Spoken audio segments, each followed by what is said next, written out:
시계, 도서관, 컴퓨터. 인간이 가진 상상력의 한계가 어디쯤인지 가늠하기는 힘들다. 아인슈타인이 두뇌의 10%도 사용하지 않았다는 말에는 근거가 없다. 그리고 하늘 아래 새로운 것은 없다. 역사 속에 등장하는 당대 최고의 지성이라고 불리던 학자들이 사고하던 방식을 현대의 관점으로 살펴보면 이는 자명해진다. 인간의 두뇌는 현대 사회를 위해서 진화한 기관이 아니다. 200만 년 전에서 아프리카 초원에서 살아남기 위해서 그리고 집단 내에서 생존 토장을 위해 진화한 두뇌의 형태는 그 당시나 지금이나 크게 변하지 않았다. 인간 상상력의 한계가 진화에 의해서 다듬어진 두뇌에 주어진 상황 혹은 단순한 원리적인 환경에 의해서 제한된다는 사실은 진화 심리학이나 인지심리학 혹은 진화의학을 자세히 알지 못해도 추론할 수 있는 가설이다. 200만 년 전에 우리 조상에게는 복잡한 환경으로부터 얻은 정보를 단순화하고 추상화해서 저장하는 일이 생존의 투쟁의 일부였다. 인간의 상상력이 유전자와 환경의 제약을 받기 때문에 인간은 비유나 언어를 통해서 개념에 대한 이해를 넓히려 할 때 자신의 한계를 경험한다. 윌리엄 베일리 주교가 자연신학을 통해서 신이 생명을 창조했다고 주장했을 때 그가 사용할 수 있는 최고의 비유는 시계였다. 사막을 지나가다가 발견한 돌멩이는 하나도 놀랍지 않지만 만약에 시계를 발견했다면 그것은 놀라운 일이다. 만일 한 여행자가 사막을 여행하다가 시계를 발견한다면 그는 이 시계가 사막 속에서 탄생했다고는 믿지 않을 것이다. 그 여행자는 그 시계를 만든 시계공이 있다고 믿게 될 것이다. 바로 베일리의 시계공 논증이다. 베일리의 시계 이전에도 이미 데카르트 시대부터 생명체를 비유하는데 기계가 사용되었다. 이런 일은 계속 반복되었다. 생명체에 대한 관심이 인간의 두뇌의 신비로 옮겨가면서 두뇌는 일종의 계산기로 비유되기 시작했다. 하버트 사이먼 등의 인지과학자가 등장해서 인간의 두뇌를 컴퓨터에 비유하던 시기와 계산기와 컴퓨터가 비약적인 속도로 발전한 시기는 정확히 겹친다.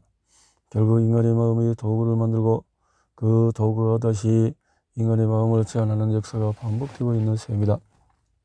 생명체라는 컴퓨터. 문제는 생명체를 컴퓨터에 비유하는 행위가 연구를 위한 개념적 도구의 범위를 넘을 때 생긴다. 컴퓨터의 급속한 발달과 DNA라는 디지털 정보의 발견은 생명체를 컴퓨터로 비유하기에 완벽한 환경을 제공했다. 분자 생활학이 시작되던 시기에 많은 물리학자들이 생물학으로 넘어갔다는 점을 기억해야 한다. 그리과 같은 물리학자 출신이 주도한 연구 그룹은 조지 카모프 같은 암호학자와 더불어서 당시 약진 중이던 정보 이론의 많은 개념들을 차용해 왔다. DNA 시대, 도서관과 컴퓨터의 비유, 생명체를 무언가에 비유하고자 하는 시도는 점점 한계에 봉착하고 있다. 인간 유전체 계획이 시작되기 전에 DNA는 빨래처리나 실타래처럼 정보를 담지 않은 사물에 비유되곤 했다. 왜냐하면 DNA의 이중 나선 구조가 설명의 핵심이었기 때문이다. 이후에 전사와 번역 과정에 관한 연구가 활발해지고 인간 유전체 계획이 본격화되면서 가장 자주 사용하는 비유는 도서관이었다. 도킨스도 자신의 책에서 유전자를 도서관에 비유하곤 한다. 이 비유 속에서 유전체는 도서관으로, 각 유전자는 책으로 비유된다. 책 속에 쓰인 글자들이 영계 서열이다.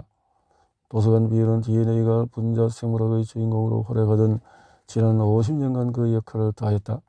기록을 저장하는 도서관의 역할과 유전 정보를 저장하고 전달하는 DNA의 역할은 너무나도 잘 들어맞았고 아주 실용적으로 DNA의 역할을 설명할 수 있었다.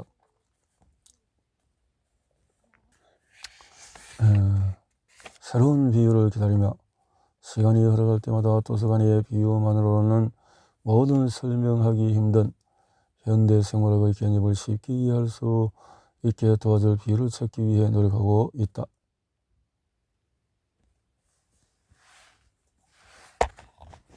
과학에는 법칙이 없다. 인간 유전체를 이루는 30억 개의 염기쌍 중에서 단백질로 번역되는 정보의 양은 1.5% 뿐이다. DNA와 단백질을 중심으로 연구되어 온 생물의 관점 속에서 나머지 98.5%의 정보는 쓰레기 DNA로 치부되었다. 이런 견해는 1976년 출판된 리처드 도킨스의 이기적인 유전자를 필두로 과학자 사회에 급속히 확산되었다. 과학자들이 교과서가 아닌 교양서를 통해서 생각을 바꾸는 경우는 별로 없는데 도킨스의 책은 좀 달랐다. 이기적이라는 형용사 덕분에 그의 책은 과학자 사회에 널리 퍼졌다. C값 역설과 RNA. 역설이라는 언뜻 보면 일리가 있는 듯이 보이지만 분명히 모순되어 있거나 잘못된 결론을 이끄는 논쟁이나 사고 실험 등을 일컫는 말이다. 유전체에 기생하는 것처럼 보이는 엄청난 양의 이기적인 유전자들 외에도 인간 유전체의 계획은 C값 역설 혹은 C값 수수께끼라고 불리는 문제를 발견했다. 앞서 인간의 제의 유전체의 70% 이상이 RNA로 전사된 EN코드 프로젝트의 결론을 살펴보았다.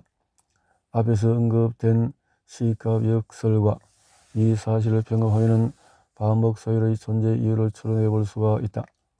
핵심은 유전체를 구성하는 반복 서열의 대부분이 RNA로 전사되고 있다는 점이다. 게다가 이렇게 전사된 RNA의 대부분이 단백질로 번역되지 않는다. 만약에 유전체의 반복 서열이 이기적이라면 기능도 같지 않는 RNA를 만드는데 개체의 에너지를 소비하게 만드는 이런 행위는 이기성의 극단이라고 부를 수가 있다. 최근에 단백질로 번역되지 않는 ncRNA 일부가 기능을 가지고 있다는 사실이 밝혀졌다. 굴절 적응이라는 개념. 진화는 경제적인 게임이다. 진화의 과정에서 나타나는 새로운 도약들이 언제나 무에서 비롯된 것은 아니다. RNA를 유전자 조절에 이용하며 정교한 시스템을 구축한 것은 온거지선의 해법이다. 진화 과정에서 오는 온거지선의 해결책을 굴절 적응이라고 부른다. 예를 들어서 펭귄은 날개는 날기 위해서 진화했지만 나중에는 헤엄치는 데 사용되었다. 미를 비롯한 조절 RNA의 진화는 굴절 적응의 결과다. DNA의 정보를 단백질로 전달하는 수동적인 물질이었던 RNA가 어느 순간 유전자 발현의 능동적인 조절자로 사용되기 시작했기 때문이다. RNA를 유전자 조절 네트워크에 밀어넣는 순간 단백질의 네트워크만으로는 불가능했던 고도의 복잡성이 출현했다. 굴절 적응은 고생물학자 스티븐 제이 골드와 엘리자베스 브루바에 의해서 고안된 개념이다. 확실성과 불확실성의 사이에서 언젠가 골드는 자신이 생각하는 자유를 이렇게 표현한 적이 있다. 자유는 놀라울 정도로 복잡하고 그 어떤 가능성도 일어날 수 있을 만큼 다양하다. 언제나 다양성과 우연성을 화두로 진화를 해석했던 골드의 이런 언명이 새로운 것은 아니다. 비록 모두는 아닐지라도 골드는 일부 생물학자들이 공유하고 있는 자연에 대한 이미지를 대변하고 있다. 생물학자들은 물리학에 대한 동경과 생물학적인 복잡성 사이에서 갈등한다. 골드의 자연과는 생명이라는 문제에 대한 깨끗하고 명료하며 일관적인 답을 원하는 이들은 그 답을 자연이 아닌 다른 곳에서 찾아야 할 것이다.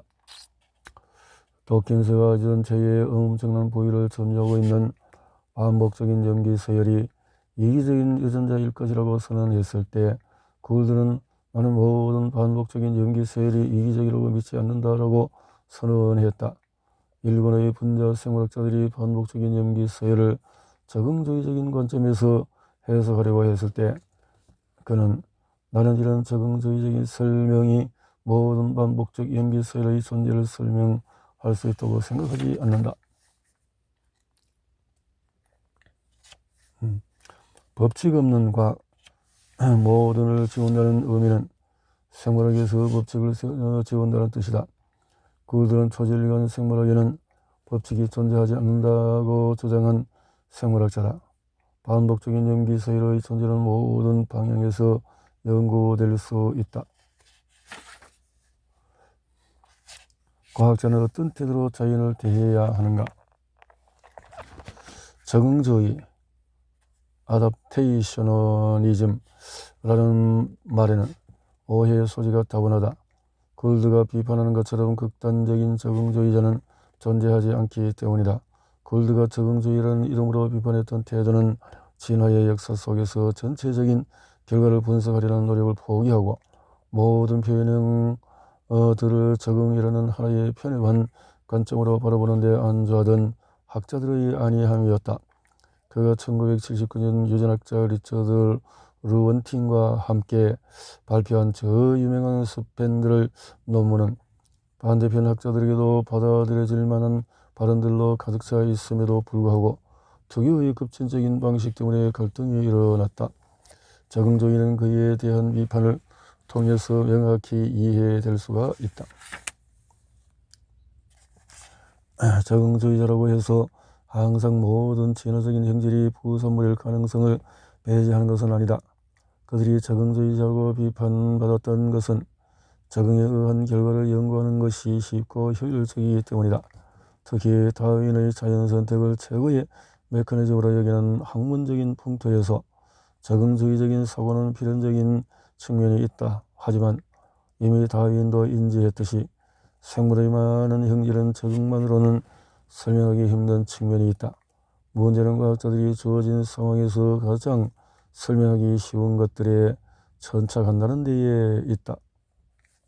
유전체 속에서 역할이 뒤바뀌는 굴드와 도킨스.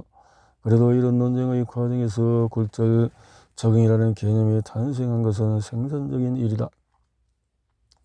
이기적인 유전자라는 제목으로 분자생물학자인 척하지만 도킨스는 동물행동학을 전공한 자연사 전통의 학자다. 콘라드 로렌츠와 함께 노벨상을 수상했던 니코 틴버겐의 제자인 도킨스는 분자생물학의 급속한 발전에 영향을 받은 윌리엄 해밀턴과 로버트 드리버스 그리고 조지 윌리엄스의 유전자 선택 이론을 총합한 이론가다. 역설은 여기에 있다. 골드와 르원틴이 비판하는 완고한 적응주의자가 비록 존재하지 않는다 해도, 그래서 세련된 적응주의자가 판치는 시대라고 해도 개체를 중심으로 한 선택에서 적응주의를 유전자로 밀고 나아갔을 때는 더 많은 적응의 결과를 발견할 수 있어야 한다. 이런 단백질로 번역되지 않는 부분들에서 적응주의자들이 적응의 결과를 찾기 위해서 노력했어야 한다는 뜻이다. 중심 도구만을 전제한 유전자 선택설은 설명하기 쉬운 형태로 유전자를 규정하는 실수를 저질렀다.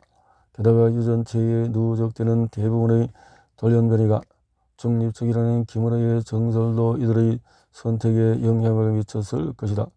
도킨스의 이기적인 유전자가 지닌 이러한 내재적인 모순은 첫째, 도킨스가 이기성이라고 명명한 유전자의 속성으로부터 비롯되는 필연적인 결과이고, 유전체 명명에 관하여 골드와 브로지우스가 1992년 발표한 논문은 유전자라는 개념의 탄생과 이 개념의 진화를 다루면서 시작이 된다. 1992년은 미르가 발견되기 이전이었고, 당시의 생물학은 단백질을 중심으로 하는 유전자의 개념이 독자던 분야였다. 하지만 엑손과 인트론 및 조절 유전자를 중심으로 하는 유전자 개념은 당시로서도 지극히 협소한 개념이라고 생각될 수 있었는데, 골드와 브로지우스는 이렇게 협소한 유전자 개념의 문제를 제기한다. 누온이라는 생소한 용어가 등장하게 된 배경에는 단백질을 중심으로 해석되던 유전자의 개념이 무너지고 있던 당시의 여러 발견들이 있다. 골드의 논문에는 1992년 당시의 시점에서 쓰레기로 치부되던 유전체의 영역의 쓸모를 보여주는 모든 연구 결과들이 수록되어 있다.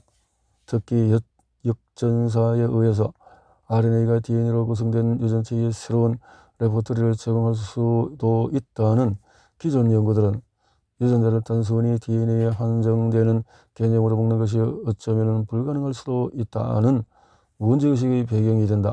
특히 유사 유전자나 쓰레기 DNA라는 개념이 진화 생물학을 지배하게 되면서 발생하는 유전체의 95% 이상을 차지하는 부위에 대한 의도적인 무시가 이 논문이 지적하고 있는 주요한 논점이다.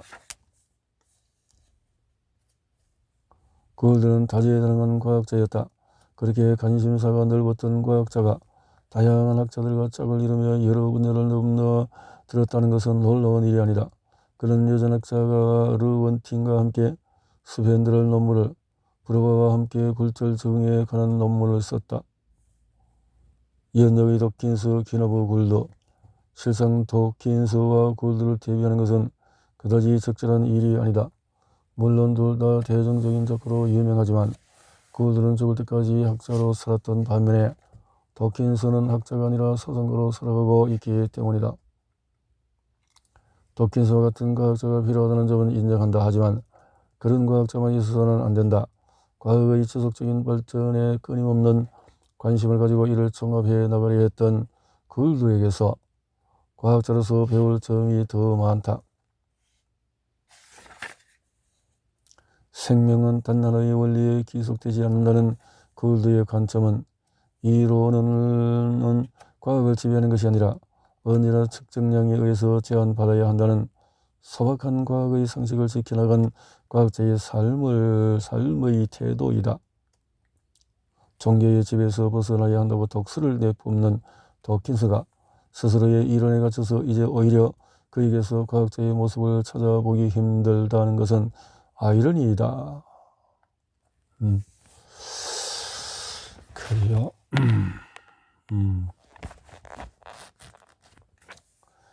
RNA 넥타이를 맨 과학자들. 이중나선 구조를 발견한 프랜시스 크릭과 제임스 왓슨의 별명은 트레본인과 프롤린이다. 재치 넘치는 물리학자 리처드 파인만은 글리신이라고 불렸다. 파지 그룹을 만든 물리학자 출신의 생물학자 막스 델브릭은 트립토판이었고, 선충 연구로 생물학의 세장을 개척한 시드니 브레는 발린이었다. 1950년대를 주름잡았던 생물학자, 물리학자, 화학자를 한자리에 모으고 이들에게 우스꽝스러운 별명을 지어준 인물은 이론 물리학자 조지 가모프다. 가모프 자신은 알란이었다. 단백질에 아미노산화되어지는 명칭을 다 이렇게 학자들 이름에 그렇게 했네요. 빅뱅 이론을 만든 낭만적인 물리학자 조지 가모프는 현재 빅뱅 이론이라고 불리는 우주 창조의 가설을 최초로 창안한 인물로 알려져 있다. 그는 1904년에 러시아에서 태어났다. 레닌그라드 대학교에 입학한 가모프는 1928년 알파 붕괴의 메커니즘에 대한 이론을 만들면서 물리학자로 이름을 알리기 시작한다. 그는 1933년에 브리셀의 원자 물리학회에 참석한다는 명분으로 정치적으로 불안정했던 러시아를 떠나 미국으로 망명했다. 1948년에 이르러 그가 제자인 엘퍼와 함께 발표한 이론이 현재 우리가 잘 알고 있는 빅뱅 이론의 시초시가 된다. 가모프의 재치는 이 논문에서도 빛을 발한다. 논문에 아무런 기여도 하지 않은 그의 친구 한스 베텔을 공저자로 넣은 것이다. 이유는 단 하나였다. 그들의 이름을 연결하면 엘프, 베테, 가모프가 되는데 가모프는 그의 이론이 알파, 베타, 감마 이론으로 불리기를 원했던 것이다. 이 정도면 과학을 가지고 나오는 낭만주의자라고 말하지 않을 도리가 없다. 과학에서 이론과 실험의 상호작용, 왓슨과 크릭의 논문을 발표했던 시기에 이미 가모프는 저명한 물리학자였다.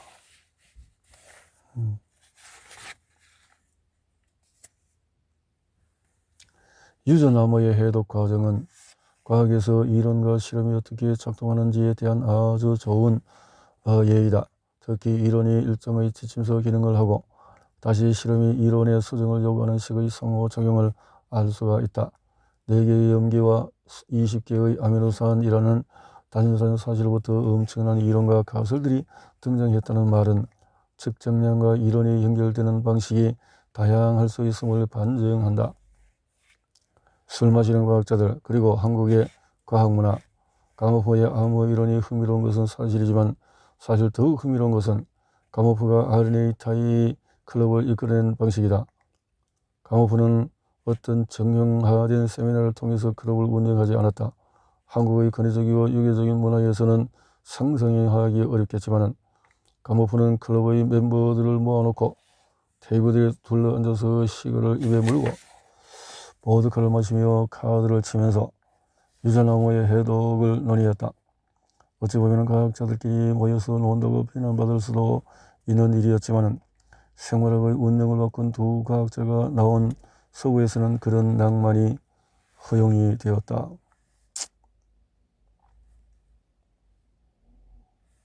가모프와 통섭. 가모프가 보여주는 학제간 연구 방식은 통섭이 하드가 된 요즘 우리에게 많은 것을 생각하게 한다. 조제프. 두 문화 사이의 간극을 메우기 위해서는 연습이 필요하다. 서구의 과학자들은 물리학과 화학, 생물학과 심리학, 화학과 생물학의 상호작용을 통해서 이런 연습 과정을 거쳤다. 가모프에 대한 이야기를 다 풀고 나니 여전히 풀리지 않는 미스터리가 있다. 도대체 왜 클럽의 이름을 RNA 타이 클럽이라고 지었을까?